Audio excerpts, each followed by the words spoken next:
ಎಲ್ಲರಿಗೂ ನಮಸ್ಕಾರ. ನಾನು ಡಾಕ್ಟರ್ ಟೀನಾ ಬನ್ನಿಹಟ್ಟಿ. ನಾನು ಡಾಕ್ಟರ್ ಟೀನಾಸ್ ವಾತ್ಸಲ್ಯ ಕ್ಲಿನಿಕ್ ಅಲ್ಲಿ ಮತ್ತೆ ಕಾವೇರಿ ಹಾಸ್ಪಿಟಲ್ ಮಾರತ್ಹಳ್ಳಿಲಿ ಪ್ರಸೂತಿ ಮತ್ತು ಸ್ತ್ರೀ ರೋಗ ತಜ್ಞೆಯಾಗಿ ಕೆಲಸ ಮಾಡ್ತಾ ಇದ್ದೀವಿ. ಇವಾಗ ಗರ್ಭಿಣಿ ಅವಸ್ಥೆನ ಪ್ಲಾನ್ ಮಾಡಬೇಕು ಅಂದ್ರೆ ನಿಮ್ಮ ಆರೋಗ್ಯನ ಚೆನ್ನಾಗಿ ಇಟ್ಕೋಬೇಕು. ಏನಾದ್ರು ಚಟಗಳಿದ್ರೆ ಮದ್ಯಪಾನ, ಧೂಮ್ರಪಾನ, ಗಂಡಸರಾಗ್ಲಿ ಹೆಂಗಸರಾಗ್ಲಿ ಅದನ್ನೆಲ್ಲ ಬಿಟ್ಬಿಡ್ಬೇಕಾಗತ್ತೆ. ಆರೋಗ್ಯ ಹೇಗ್ ಚೆನ್ನಾಗಿ ಇಟ್ಕೋಬೇಕು? ಒಳ್ಳೆ ಹೆಲ್ದಿ ಊಟ ಮಾಡ್ಬೇಕು. ಚೆನ್ನಾಗಿರ್ಬೇಕು ಅಂದ್ರೆ ಒಳ್ಳೆ ವ್ಯಾಯಾಮ ಮಾಡ್ಬೇಕು. ಮತ್ತೆ ಇವಾಗ ಯಾವ ದಿನಗಳಲ್ಲಿ ನಾವು ಪ್ರಯತ್ನ ಪಟ್ರೆ ಮಕ್ಳಾಗತ್ತೆ ಅಂತ ಸರ್ವೇ ಸಾಮಾನ್ಯವಾಗಿ ಎಲ್ಲರೂ ಕೇಳ್ತಾರೆ. ಅದು ನಿಮ್ಮ ಋತುಚಕ್ರದ ಆಧಾರದ ಮೇಲೆ ಇರುತ್ತೆ.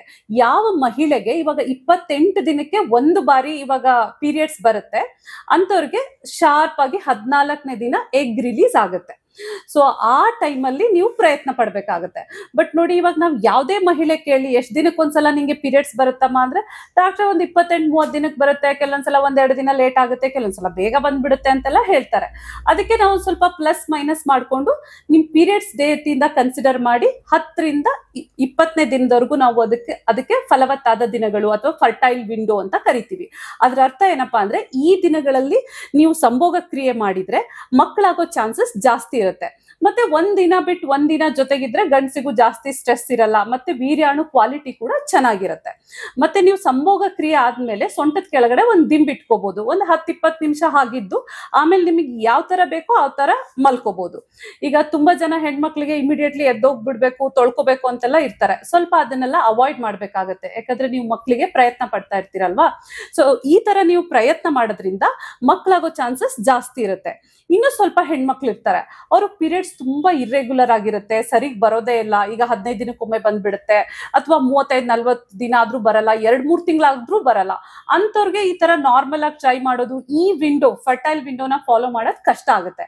ಅಂತ ಟೈಮಲ್ಲಿ ನೀವು ತಜ್ಞ ವೈದ್ಯರನ್ನ ಭೇಟಿ ಆಗ್ಬೇಕಾಗತ್ತೆ, ಅವ್ರು ಕೊಡ್ತಕ್ಕಂಥ ಸಲಹೆಗಳನ್ನ ಪಾಲಿಸ್ಬೇಕಾಗತ್ತೆ. ಸ್ಟ್ರೆಸ್ ನ ನಾವು ಮ್ಯಾನೇಜ್ ಮಾಡ್ಲೇಬೇಕು. ನೋಡಿ, ಇತ್ತೀಚಿನ ಕಾಲಗಳಲ್ಲಿ ಎಲ್ಲಾ ಕಾಯಿಲೆಗಳಿಗೂ ಅದೇ ಮುಖ್ಯವಾದ ಕಾರಣ ಆಗ್ಬಿಟ್ಟಿದೆ. ಈಗ ಸ್ಟ್ರೆಸ್ ಜಾಸ್ತಿ ಆಯ್ತಪ್ಪ ಅಂದ್ರೆ ಮಹಿಳೆಯರ ದೇಹದಲ್ಲಿ ಹಾರ್ಮೋನ್ ಇಂಬ್ಯಾಲೆನ್ಸ್ ಆಗ್ಬೋದು.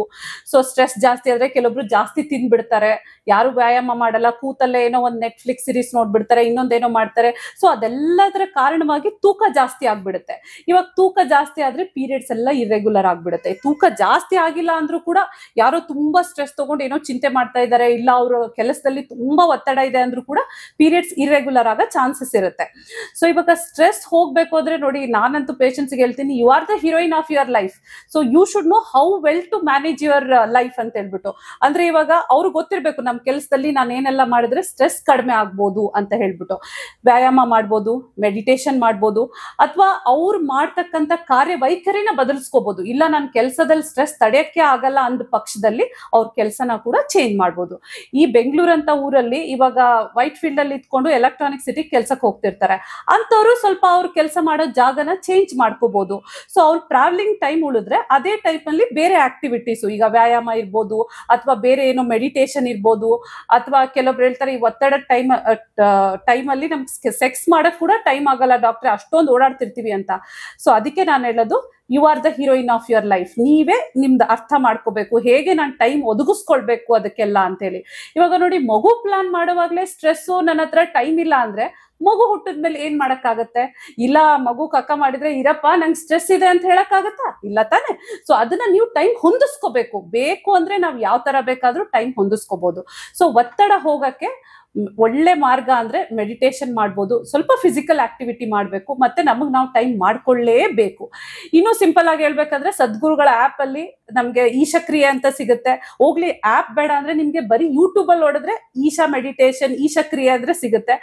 ದಿನಕ್ಕೊಂದು 15ರಿಂದ 20 ನಿಮಿಷ ಕುತ್ಕೊಂಡು ನೀವು ಈಶಕ್ರಿಯೆ ಮಾಡಿದ್ರು ಸಾಕು, ಸ್ಟ್ರೆಸ್ ಎಲ್ಲ ಹೊರಟೋಗುತ್ತೆ.